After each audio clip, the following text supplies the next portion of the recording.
Bonjour à toutes et à tous, je suis ravie de vous retrouver aujourd'hui pour un épisode un peu particulier des Dessous de la littérature. Car oui, vous l'avez peut-être remarqué, je n'ai pas publié de nouvel épisode depuis un petit moment. Et parce qu'il est vrai que j'ai besoin tout simplement de profiter de la période estivale pour faire une pause et poursuivre mes lectures et préparer surtout la prochaine saison. Et puis en fait tout simplement me reposer. Voilà. Mais avant de vous laisser profiter de votre été de votre côté également, j'avais à cœur de vous proposer un épisode un peu plus interactif et c'est pour cela que sur les réseaux sociaux, je vous ai tout simplement demandé ce que vous aimeriez que j'aborde. Donc en somme, aujourd'hui, nous n'allons pas vraiment parler directement d'anecdotes littéraires, mais plus de coulisses du podcast. Et la première question qui m'a été posée a été la suivante. Que lis-tu en ce moment ? Alors, c'est quand même une très vaste question, relativement abyssale, qui me plonge dans des profondeurs dans des méandres de ma bibliothèque. Je regarde un petit peu ma pile à lire et je me dis, oh là là, grand Dieu. Parce que, j'ai habituellement plusieurs lectures en parallèle, donc pour vous répondre, je suis actuellement en cours, pour le premier, de lecture de Fernando Pessoa avec son très beau livre de l'intranquillité. Juste avant, j'avais lu Le banquier anarchiste, toujours de Fernando Pessoa, qui m'avait énormément séduite et donné à réfléchir. Et puis vu le profil éminemment original de cet auteur, je dois avouer que je le lis non sans une arrière-pensée pour vous en proposer un épisode dans les mois à venir. Et à côté de cela, je poursuis ma lecture de Naguib Mahfouz, Le cortège des vivants. C'est un roman égyptien publié en 1946 et qui signe en fait le début plus ou moins quand même du roman réaliste arabe, en livrant également un témoignage sur l'Égypte durant la Seconde Guerre mondiale. Cet auteur a reçu le prix Nobel de littérature en 1988 et j'avoue que cet angle de la Seconde Guerre mondiale du point de vue égyptien m'intriguait énormément. Et enfin, pour clôturer cette question, même si je pourrais aussi vous ajouter les différents essais, etc., mais bon, la liste est déjà assez longue, je vais terminer par une actualité littéraire, plus ou moins, parce que ça fait déjà quelques mois, mais bon, je suis toujours un petit peu en retard. Donc c'est un roman qui s'appelle Un jour sans femme de Laetitia Colombani. La 4e de couverture m'avait bien plu, avec l'idée d'une grève mondiale des femmes suite à un féminicide que j'avais trouvé assez prometteuse, mais pour l'instant, je dois aussi avouer que la plume ne me procure pas énormément d'émotions. Je suis pas vraiment subjuguée par la profondeur et par le style, et ce qui fait que je suis pas certaine de poursuivre ma lecture jusqu'au bout. Bon, on verra, ça dépendra sans doute de mon humeur.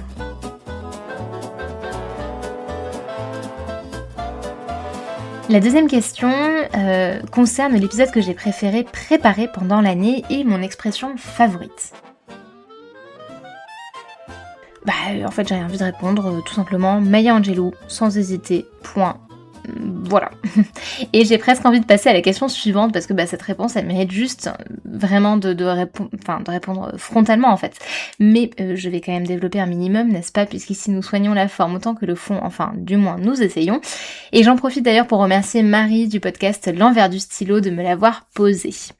Alors je vais vous expliquer un petit peu plus avant pourquoi Maya Angelou, parce que très modestement, je l'avoue, je ne l'avais absolument jamais lu, avant de tomber sur un documentaire radio sur elle en cours d'année, et là, je pense que tant sa poésie que son parcours m'ont juste subjuguée. Son poème, que je vous lis d'ailleurs dans l'épisode en question, c'est Still I Rise, et pourtant je m'élève, et pour l'anecdote, j'ai quand même dû le réenregistrer à plusieurs reprises, de l'ordre de 3-4 fois, parce qu'en fait, il me faisait tout simplement venir les larmes aux yeux, et j'arrêtais pas de bafouiller quand j'essayais de vous le lire. Et pour la seconde anecdote, dans l'anecdote, il faut aussi savoir que Maya Angelou, fort heureusement pour nous, a eu une longue et riche vie. Et en fait, elle a du coup eu le temps de prononcer et réciter ce poème sublime dans différents registres. Donc selon les décennies et selon les années, dans certaines archives, elle est tantôt sérieuse, tantôt elle le déclame en riant aux éclats, parfois en larmes. Et en fait, le fait de l'entendre de sa voix avec cette énergie, avec cette vibration toute particulière, en fait, je pense que ça a fortement contribué à en faire mon épisode préféré de l'année. Et quant à l'expression que j'ai préféré explorer pour vous, je pense qu'il s'agit de l'expression d'être au bout du rouleau pour son côté inattendu, même si je dois dire aussi que la petite sociologie des sentiments amoureux que j'ai pu farfouiller durant les recherches pour l'épisode sur l'expression tomber amoureux ne m'a pas laissée indifférente non plus. Ensuite, il y a une question qui revient assez souvent et qui est là aussi survenue, c'est au sujet de la préparation des épisodes. Comment prépares-tu tes épisodes? Ça, c'est une question que je me vois assez souvent adresser. Et j'ai pas de quantification exacte parce que en fait je m'en fiche un petit peu concrètement, mais je dirais que tout de même à la louche mes épisodes, chacun d'entre eux me demande en moyenne entre 10 et 20 heures de travail assez facilement, et ça sans compter bien évidemment le temps nécessaire à la lecture qui lui est un temps qui s'étend parfois aussi sur plusieurs mois. J'aurais bien aimé pouvoir d'ailleurs vous expliquer par le menu l'ensemble du processus, alors je sais pas si je peux appeler ça créatif, mais en tout cas de création du podcast, mais il est quand même assez variable, dans la mesure où je suis un peu toujours dans une sorte de veille et quête permanente, à la fois de découvertes littéraires qui me séduiraient assez pour avoir envie de vous les partager, et puis en fait surtout d'anecdotes et d'angles.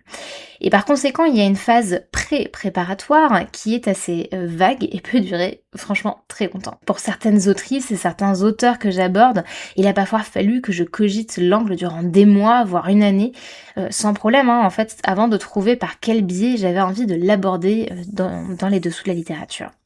De manière générale, je consigne l'ensemble de mes idées, des autrices et des auteurs qui m'intéressent dans un fichier que j'alimente en fait au gré de mes lectures et de mes inspirations.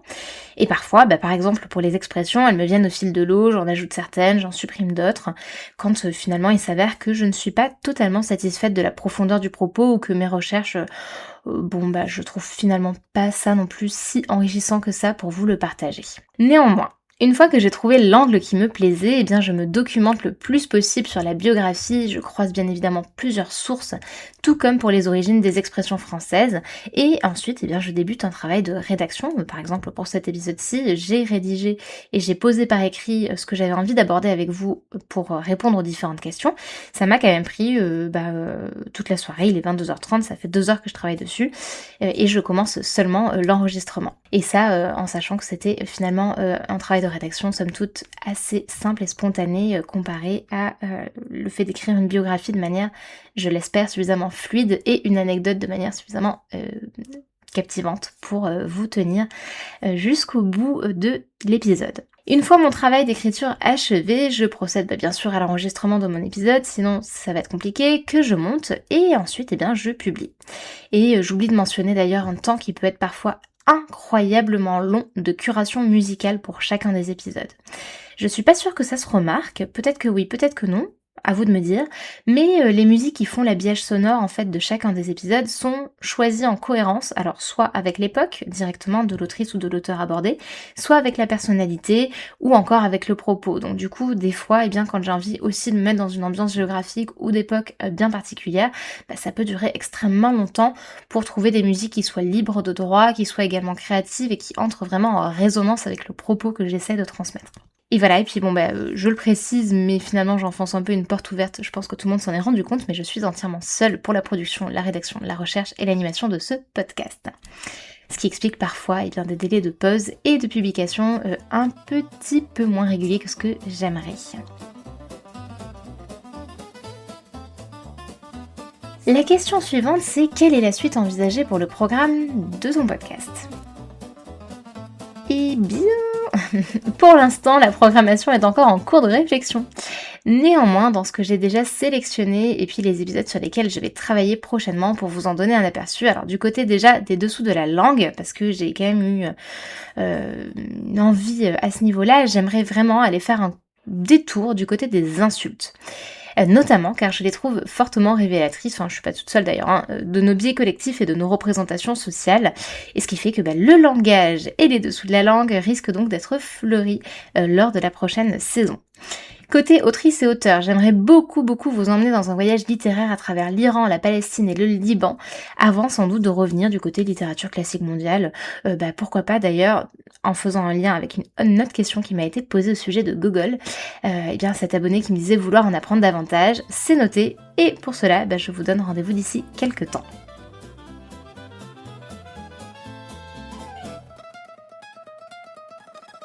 Et enfin, 5e et dernière question de cet épisode qui m'a fait beaucoup rire. Où trouves-tu toute cette énergie ? Alors pour la confidence, c'est ma collègue et ma binôme qui me l'a posée et parce que je crois que je la fatigue potentiellement un petit peu avec mes 1000 projets parallèles et d'ailleurs je me fatigue un peu moi-même, hein, mais je l'ai trouvée assez rigolote et j'avais envie de vous la partager. Alors c'est vrai que souvent c'est pas nécessairement évident de jongler entre un travail à temps plein, je travaille dans une ONG de protection de l'enfance et ce podcast qui me demande finalement un second temps partiel et un investissement en temps qui est loin d'être anodin vraiment. Mais en même temps, c'est aussi un exutoire et c'est une passion que de faire ces recherches, de les mettre à l'écrit, d'avoir le plaisir de vous les partager.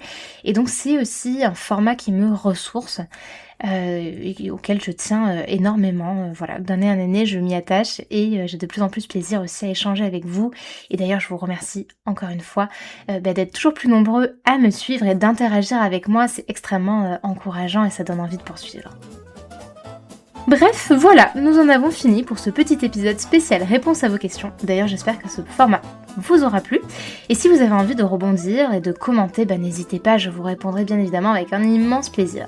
Et si vous êtes encore là et que vous avez envie de découvrir la programmation de la saison 3, n'oubliez surtout pas de vous abonner pour recevoir prochainement des nouvelles des futurs épisodes. Et en attendant la reprise, je vous souhaite un bel été et je vous dis à bientôt. Ah, et puis avant de vous laisser, j'avais quand même juste envie de vous partager une archive sonore de cette magnifique Maya Angelou qui va vous donner la lecture. Alors certes en anglais, mais rien qu'à la tonalité pour les non-anglophones, vous entendrez à quel point elle est solaire dans sa manière de déclamer ce magnifique poème. Allez, à très bientôt et bel été à toutes et tous. You may write me down in history with your bitter, twisted lies. You may trod me in the very dirt, but still like dust, I'll arise. Does my sassiness upset you? Why are you beset with gloom? Just because I walk as if I have oil wells pumping in my living room. Just like moons and like suns with the certainty of tides, just like hope springing high, still I rise. Did you want to see me broken, bowed head and lowered eyes, shoulders falling down like teardrops, weakened by my soulful cries? Does my sassiness upset you? Don't take it so hard just because I laugh, as if I have gold mines digging in my own backyard. You can shoot me with your words, you can cut me with your lies, you can kill me with your hatefulness, but just like life, I'll rise. Does my sexiness offend you? Oh. Does it come as a surprise that I dance? As if I have diamonds at the meeting of my thighs. Out of the huts of history's shame I rise. Up from a past rooted in pain, I rise. A black ocean leaping and wide, welling and swelling and bearing in the tide. Leaving behind nights of terror and fear, I rise. Into a daybreak miraculously clear, I rise. Bringing the gifts that my ancestors gave. I am the hope and the dream of the slave. And so, wow. There I go.